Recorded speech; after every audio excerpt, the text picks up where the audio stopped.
Hi, I'm finally getting back to this after a long absence. I was just doing some taking some time out to before tomorrow's Hell in a Cell. Finishing, I thought I'd get the last little bit that I had of Mayhem to watch before I did this review. To watch the last two matches. I think I just it was getting late one night and I just couldn't get through them. Just because I was falling asleep in the chair. Surprisingly, this couch right here next to me is pretty comfortable. So, that's why I'm glad I take notes, especially with these shows.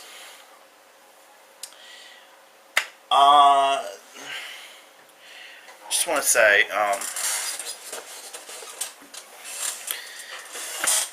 overall this pay-per-view was not great. A lot of unnecessary stuff that was put on it, and the build-up to some of the stuff was really weird, because there was like stips just thrown in anywhere. But I think at the time, to be fair, kind of need to do that, but I don't think that the matches with the stipulations were given enough time. So let's get back to this tournament thing too. I understand why it was done. They needed to crown a new champion, and they really wanted to hide Hulk Hogan and Ric Flair for ages.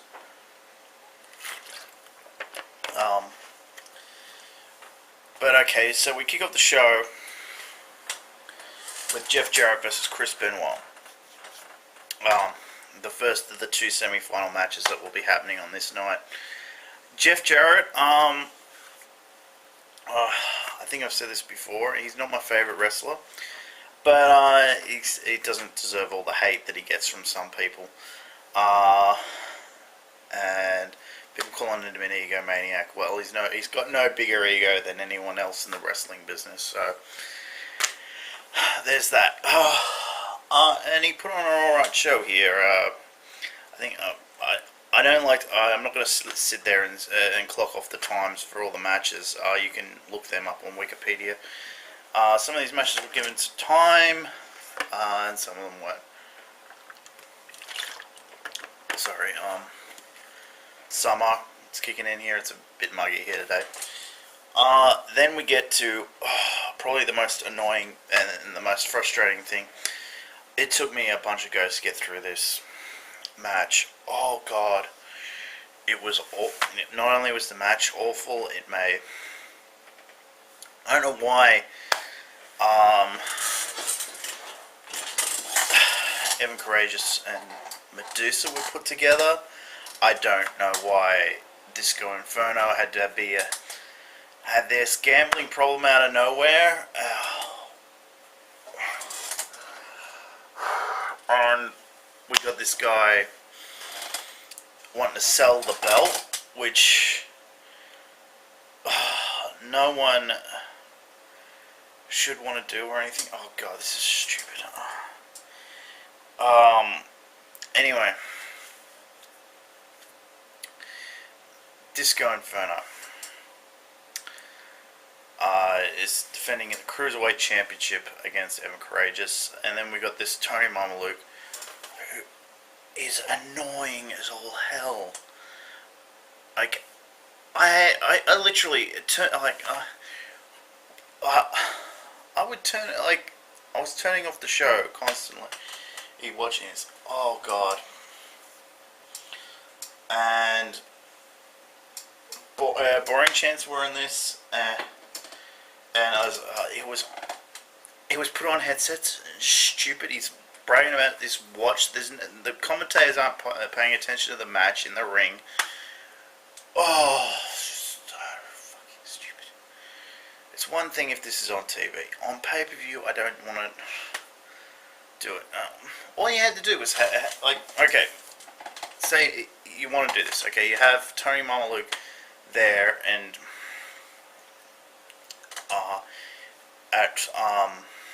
just before he goes out, and he threatens Disco Inferno. You lose this match, you're done.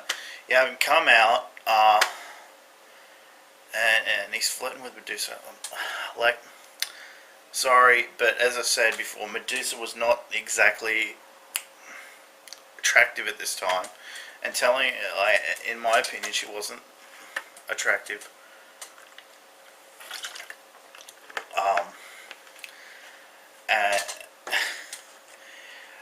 And this was not the right role for Medusa to be in. Yeah, I don't know how old she was at this time, but God, yeah, fair enough. And yeah, Tony's hit with a chair, and it leads to Disco Inferno winning. Evan wins with a springboard crossbody. Yeah. Not the worst move in the world, but not. I think springboards were only not every. It hasn't got to the point where everyone was kind of doing them at the time. I think this was like a time when only really luchadors and stuff were doing them. Yeah. Then we cut backstage. Jeff Jarrett set a challenge. I'm not going to talk much further on about these. I got to the point where I was like, I don't really need to talk about the interviews or anything. So there are a few scattered throughout, but yeah. And then we go to the hardcore title match. Not a bad one, but for the first one, Norman Smiley wins. This is after they brawl all the way to the back, and there's a misfire from Jimmy Hart. I forget what with, but yeah, and that leads to Norman Smiley winning. Then we have the Revolution. Perry Saturn, Dean Malenko with Asia versus Billy Kidman, Eddie Guerrero, and Tori Wilson. Shane Douglas is on headsets. I didn't even put who won in. Pretty sure the Revolution win. Because I think it comes down to Tori versus. Yeah, that's right. It comes down to Tori versus Perry Saturn. I didn't put it in here. Sorry, guys. But I put it on here. Shane Douglas on headsets, awesome. Because Shane Douglas he can talk. He's not being put on the spot or anything. So yeah, that's good.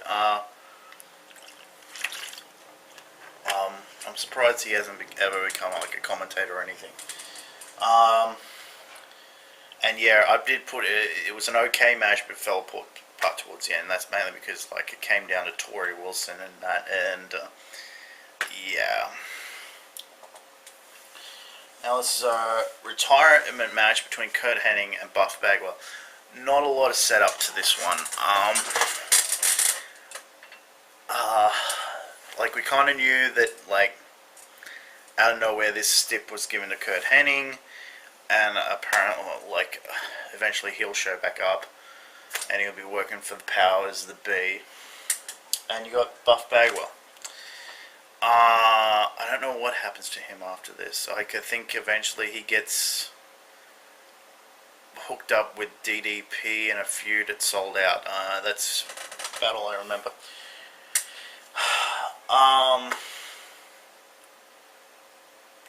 There's some interference by Creative Control. Both guys, I think they would try to take him out because they wanted to have them both retire.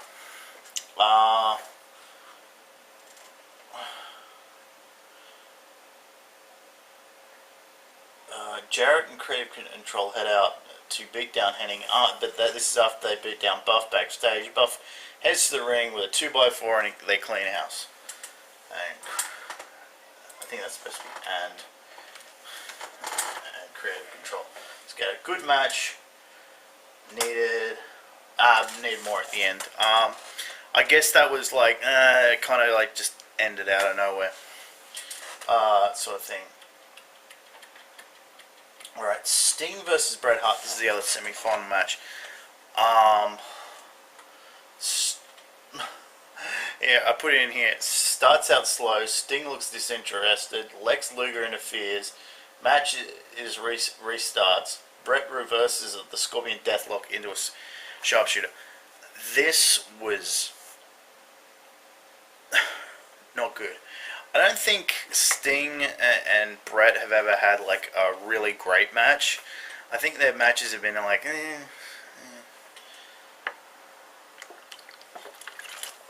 and obviously they're never going to have a great match ever. But like, then we have the dog collar match. You know what this means? Oklahoma comes out again.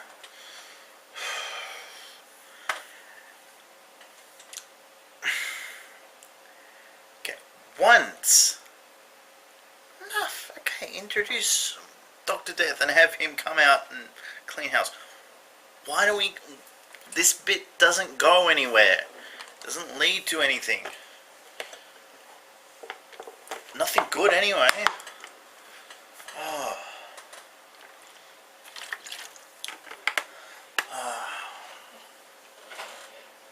Of course we have... I even put it on here. Dear God help me. Okay, the war works out. Some reason they wanted... He was going to take over the match. Vampiro wins. Like this, it's not a great match. I don't even think it did the turnbuckle thing. I think it was just a pinfall. And then Dr. Death comes in, cleans house, beats them both up. That's the match ends. Yeah, Ming versus Lex Luger. Talk about not going anywhere. I don't think anyone was expecting much from this match.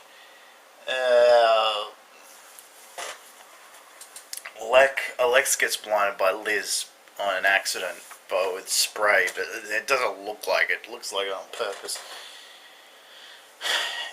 Yeah, and then we have Ming winning, which is okay. Like, it's not... I don't think Russo really liked Lex, because he constantly makes him look like an idiot.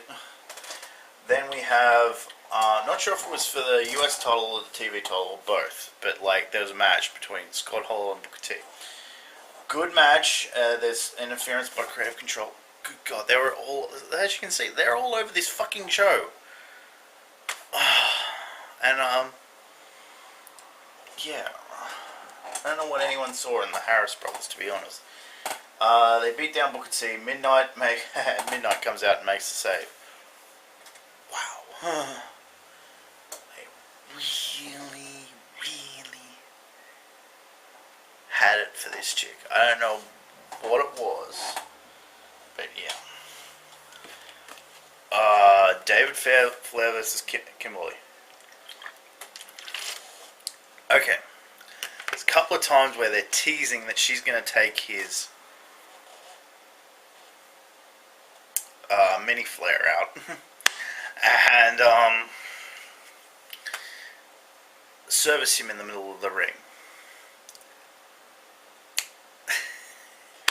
And he's constantly like going to take her head off with the damn crowbar he's got. This is one thing I'll give credit to Russo for. He did have good ideas for how to use David Flair in a minimalist role. He kind of knew how to attempt to get him over, and it was to not be his dad. Like, you'll never see him come out in a robe ever again. I don't think ever again he ever came out in the robe. It was like he came out in street clothes with a crowbar, and he looked crazy. Looked like he'd been up for hours. Then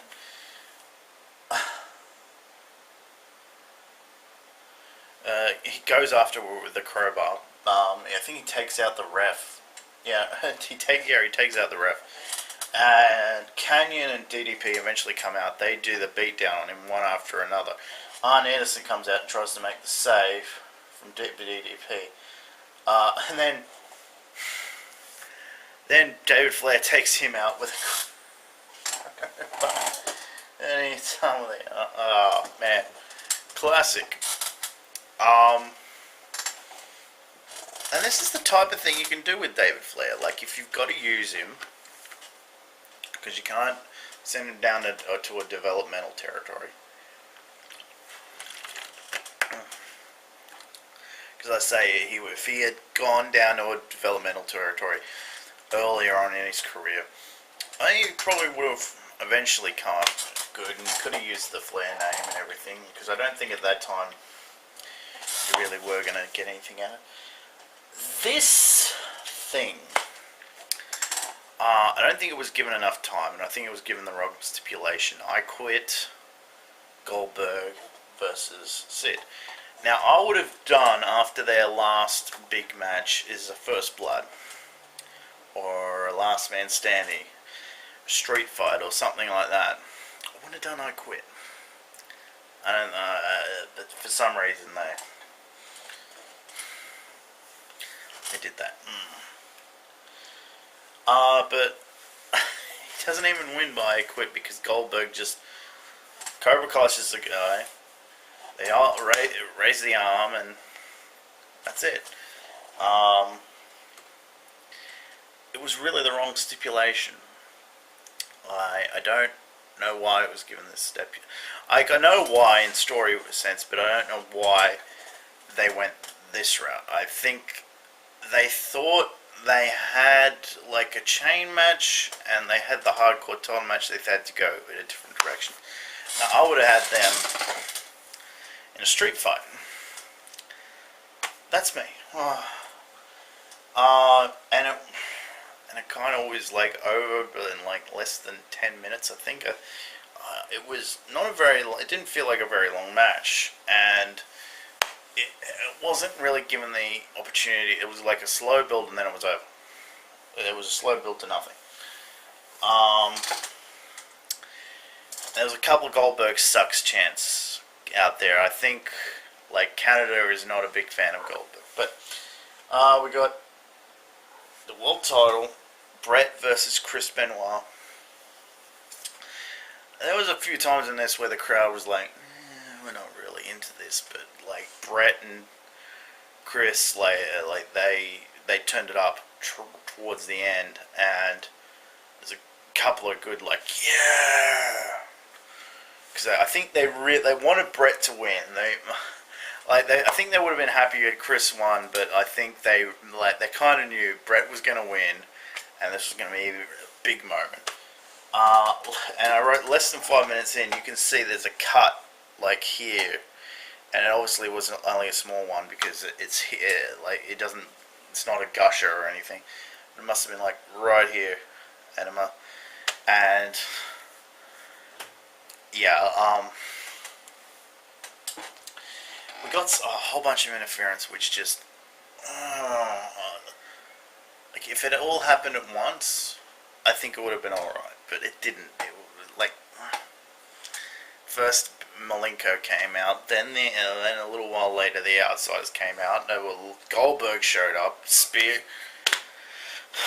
I think Kevin Nash, and like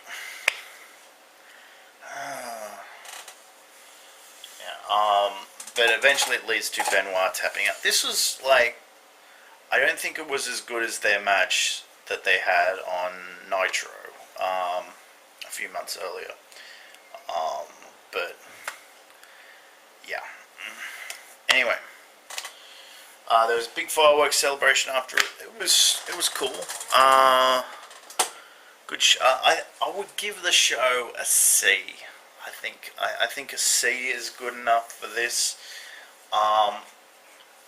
Again,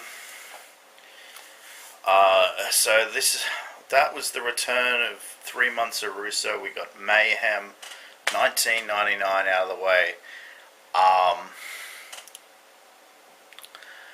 and we got another show. I'm gonna try and get that at least started.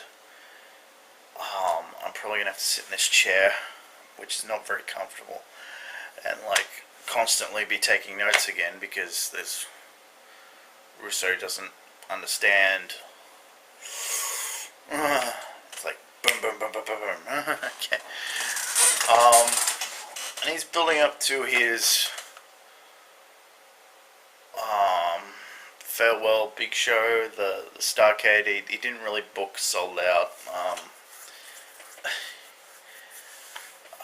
So I'm not going to do Sold Out, but like I'll do up to just before it. I think the last Nitro, I think he booked that before it. I might continue on after that with like Sullivan Returns, and then I'll do the like Duo of Doom. I think I'll call it, with Eric Bischoff and Russo.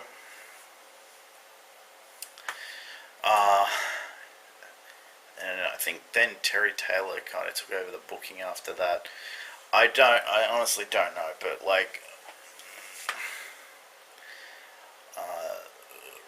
maybe it'll just like be after Russo leaves. I'll call it the Road to the Fall. Anyway, catch you all later.